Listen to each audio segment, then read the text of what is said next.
BA part 3 Urdu class میں آپ کا پھر سے خیر مقدم ہے۔ ہم اردو ادب کی تاریخ کے حوالے سے اپنی گفتگو کو آپ کے سامنے رکھتے آ رہے ہیں۔ اس سے پہلے دکن میں اردو شاعری کے حوالے سے بہمنی سلطنت اور قطب شاہی سلطنت میں اردو شاعری کے فروغ اور ارتقاء سے متعلق گفتگو ہو چکی ہے۔ آج ہم عادل شاہی ریاست میں اردو شاعری کے آغاز و ارتقاء کے حوالے سے اپنی بات رکھیں گے۔ عادل شاہی سلطنت کا دارالخلافہ بیجاپور تھا اور یہ ریاست بہمنی سلطنت کے زوال کے بعد عمل میں آئی، قیام اس کا عمل میں آیا۔ یہ سن 1489 میں قائم ہوئی اور سن 1686 میں اس کا زوال ہوا۔ اس کا پہلا بادشاہ یوسف عادل شاہ تھا جس نے اس ریاست کو قائم کیا۔ اس بادشاہ نے اپنے دیگر سیاسی کارناموں کو سر انجام دینے کے ساتھ ساتھ علم و ادب، مصوری، موسیقی اور فن تعمیر کے حوالے سے بھی بہت اہم کارنامے سر انجام کیے اور بہت سارے اہل علم اور فنکاروں کو دوسرے ممالک سے یہاں بلا کر تہذیب و تمدن کے ارتقاء میں بہت اہم کارنامہ اس ریاست کے بادشاہوں نے انجام دیا۔ سلسلہ آگے بڑھا اور یہاں علم و ادب اور تہذیب و تمدن کے ایسے مناظر ہمارے سامنے آئے کہ اس کے سامنے دوسری ریاست میں پھیکی نظر آتی ہے۔ خاص طور پر موسیقی کے حوالے سے یہ ریاست بہت اہمیت کی حامل ہے۔ اس کا بادشاہ ابراہیم عادل شاہ ثانی موسیقی کا ماہر تھا اور اس نے ایک بہت اہم کتاب نورس کے نام سے لکھی جو بہت سنگیت کے حوالے سے، موسیقی کے حوالے سے بڑی اہمیت کی حامل ہے۔ اس میں 17 راگوں پر مشتمل 59 گیت ہیں اور 17 دوہرے شامل ہیں۔ اس میں 3-4 مصروں پر مبنی بیتیں یا ابیات شامل کی گئی ہیں اور قافیہ کا استعمال کیا گیا ہے، ردیف کہیں کہیں استعمال ہوئی ہے اور اس میں ہندی بحروں کا استعمال کیا گیا ہے۔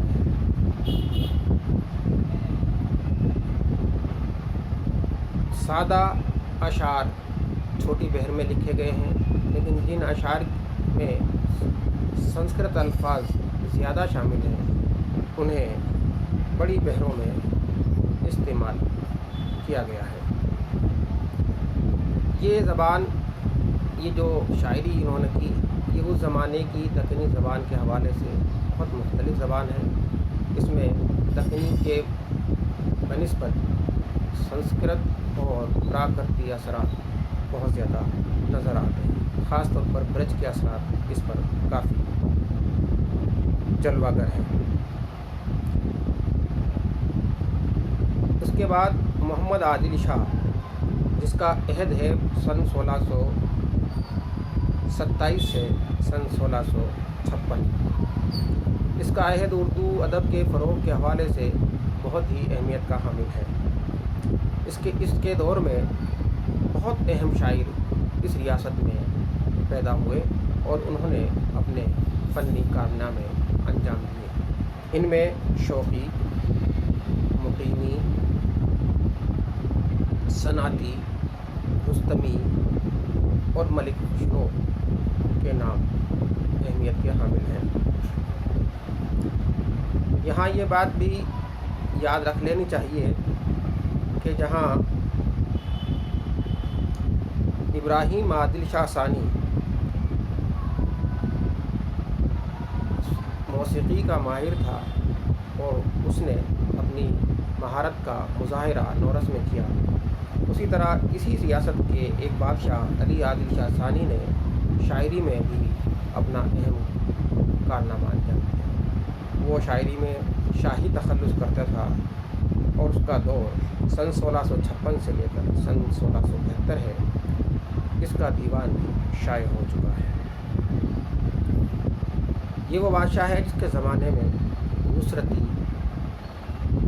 ہمارے سامنے ایک بہت بڑے شاعر کی حیثیت سے آتے ہیں، جہاں ایک طرف شعراء نے اردو کی ترقی میں اپنی خدمات انجام دیں، اسی کے ساتھ کچھ صوفی بزرگ یہاں موجود تھے جنہوں نے نثر اور شاعری دونوں کے حوالے سے اپنے کارنامے انجام دیے۔ اگرچہ ان کی تصانیف کا مقصد شعر و شاعری نہیں تھا بلکہ تبلیغ دین تھا، لیکن لسانی اعتبار سے ان کے کارناموں کو نظر انداز نہیں کیا جا سکتا۔ ان بزرگوں میں برہان الدین جانم کا نام سامنے آتا ہے، جو شمس العشاق کے بیٹے تھے، ان کا ذکر ہم بہمنی عہد میں کر چکے ہیں۔ محمد اکبر الدین صدیقی نے ان کی تصانیف کی تعداد 12 کے لگ بھگ بتائی ہے، جن میں ارشاد نامہ اور کلمۃ الحقائق خاص طور پر قابل ذکر ہے۔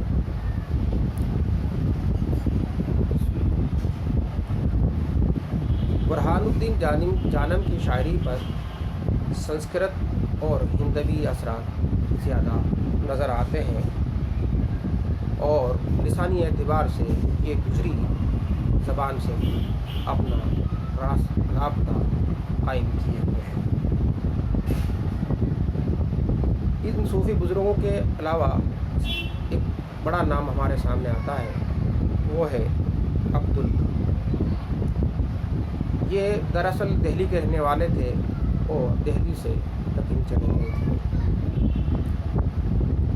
چنانچہ ان کے یہاں دوسرے شاعروں کے مقابلے میں دکنی اثرات اس طرح سے نظر نہیں آتے جس طرح دوسرے شاعروں کے یہاں نظر آتے ہیں، تاہم انہوں نے بھی دکنی زبان کو بھی اپنے شعری اظہار کا ذریعہ بنایا۔ ان کے یہاں دوسرے شعراء کے بالمقابل فارسی اثرات قبول کرنے کا رجحان بھی نظر آتا ہے، لیکن مجموعی طور پر وہ دکنی روایت کے حامل ہی نظر آتے ہیں۔ ان کی اہم کتاب ہے جس کا نام ہے ابراہیم نامہ۔ یہ کتاب عادل شاہ ثانی کے عہد میں لکھی گئی۔ اس میں کوئی باقاعدہ قصہ بیان نہیں کیا گیا ہے، بلکہ اس میں اس زمانے کی تہذیب، ثقافت اور تمدن کے جلوے ہمیں دیکھنے کو ملتے ہیں، اور بہت ساری محفلوں اور وہاں کے تمدنی جلووں کو اس میں پیش کر دیا گیا ہے۔ اس لحاظ سے اس مثنوی کا مطالعہ بہت اہمیت کا حامل ہے۔ اس کے بعد میں جو شاعر نظر آتے ہیں وہ ہیں مقیمی۔ مقیمی کا جو زمانہ ہے، ان کی تاریخ پیدائش سن 1601 اور 1606 کے بیچ میں متعین کی گئی ہے، اور انتقال کا دور بھی سن 1665 سے سن 1669 کے بیچ متعین کیا گیا ہے۔ یہ اپنی مثنوی چندر بدن و مہیار کے وجہ سے مشہور ہے۔ یہ ایک سچے قصے پر مبنی مثنوی بتائی جاتی ہے، جس میں چندر بدن اور مہیار کی محبت کا واقعہ بیان کیا گیا ہے۔ اس مثنوی کی خوبی یہ ہے کہ اس میں اسلوب کی سادگی اور سلاست کو ملحوظ رکھا گیا ہے۔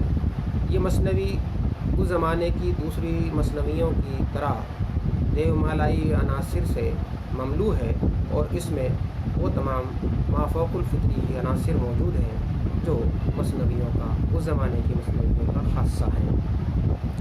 دوسرے شاعر ہمیں نظر آتے ہیں وہ ہیں سنتی۔ سنتی کی مثنوی قصہ بے نظیر بہت اہمیت کی حامل ہے۔ یہ سن 1645 میں لکھی گئی۔ اس میں بھی ہمیں اسلوب کے حوالے سے